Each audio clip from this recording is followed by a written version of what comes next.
আমরা ইদানিং অনেক লেজি হয়ে পড়ছি, ফেসবুক স্ক্রল করতে থাকি, বিভিন্ন সোশ্যাল মিডিয়া না হলে লেট লাগে ঘুমাতে থাকি, ইভেন তো আমিও। কিন্তু আমি কিছুদিন যাবৎ চিন্তা করছি যে এইখান থেকে কিভাবে নিস্তার পাওয়া যায়।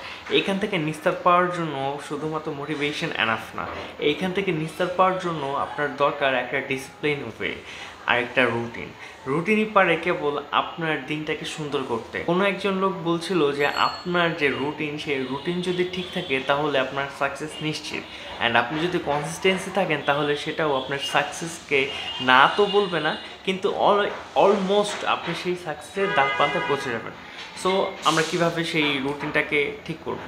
আপনি আগে কয়েকদিন ট্র্যাক করবেন, আই মিন 2 or 3 days, যে আপনার যে দিনটা যাচ্ছে সেটা কিভাবে আপনি অতিবাহিত করেন। এখন আপনি এটা হতে পারে আপনার হেলথ ঠিক করতে চাচ্ছেন, হতে পারে আপনার ফাইন্যান্সিয়াল কন্ডিশন ঠিক করতে চাচ্ছেন, কিংবা হতে পারে আপনার স্লিপ সাইকেল ঠিক করতে চাচ্ছেন। তো যখন আপনারা ট্র্যাক করবেন যে আপনারা এতটুকু অ্যামাউন্টের মধ্যে ধরেন ঘুমাচ্ছেন, আমি যদি ঘুমের কথাই বলি, ধরেন আপনি 2টা থেকে সকাল 7টা পর্যন্ত ঘুমাচ্ছেন। এখন আপনি যদি আরও বেশি হেলদি হতে চান তাহলে আপনার যে 2টা সেটাকে আস্তে আস্তে কমে আনতে হবে। এবং সেটা কিভাবে কমে আনবেন? ট্র্যাক করে, একটা ভালো রুটিন বানায়। ধরেন আজকে আপনি 2টায় ঘুমাইতে যাচ্ছেন, এখন আপনি 3 দিন ট্র্যাক করার পর বুঝতে পারলেন যে 2টা বাজে আপনি ঘুমাইতে চান। তার মানে এরপরে যখন আপনি ঘুমাতে যাবেন তখন 2টা বাজার ঠিক 15 মিনিট আগে ঘুমাবেন, মানে 1:45। অ্যান্ড যখন উঠবেন অ্যালার্ম দিয়ে রাখবেন, যখন আপনি 7টায় উঠেন 7টার 15 মিনিট আগে, মানে 6:45। এরকম করে যখন আপনারা রুটিন ট্র্যাক করবেন এবং ডিসিপ্লিন ওয়েতে আপনারা আগাবেন, তখন আপনাদের নতুন করে মোটিভেশনের দরকার পড়বে না। কজ মোটিভেশন 2-3 দিন পর এমনি নাই হয়ে যায়, বাট ডিসিপ্লিন কখনো নাই হয় না। অ্যান্ড আপনার সেটা হ্যাবিটে রূপান্তরিত হবে এবং আস্তে আস্তে স্লোলি আপনি সেই বেনিফিটসটা পেয়ে যাবেন।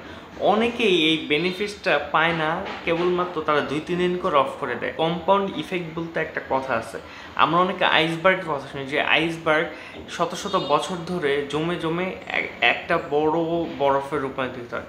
অ্যান্ড আমি যদি আবার একটা উদাহরণ দিই, আইসবার্গের ছোটো একটা আইস কিউব নিয়ে, সেই আইস কিউবে যখন আপনারা এরকম নর্মাল একটা এনভায়রনমেন্টে রাখবেন, সেটা আস্তে আস্তে স্লোলি করবে। বাট আমি যদি একটু টুইক করে যে আইস কিউবটা আছে, সেই আইস কিউবের টেম্পারেচারটা আস্তে আস্তে ধরেন 25, 24, 23 করি, কোনো একটা টাইমে সেটা 0-তে একদম গলিত হবে। অ্যান্ড এটা হবে ধীরে ধীরে। সো আমাদের পেশেন্স রাখতে হবে, আমাদের কম্পাউন্ড ইফেক্ট ক্রিয়েট করতে হবে, আমাদের রেগুলার রুটিন মেনটেন করতে হবে, অ্যান্ড তখন আমাদের অনেক সময় বাঁচবে। সো আশা করি আপনারা বুঝতে পারছেন। And piece.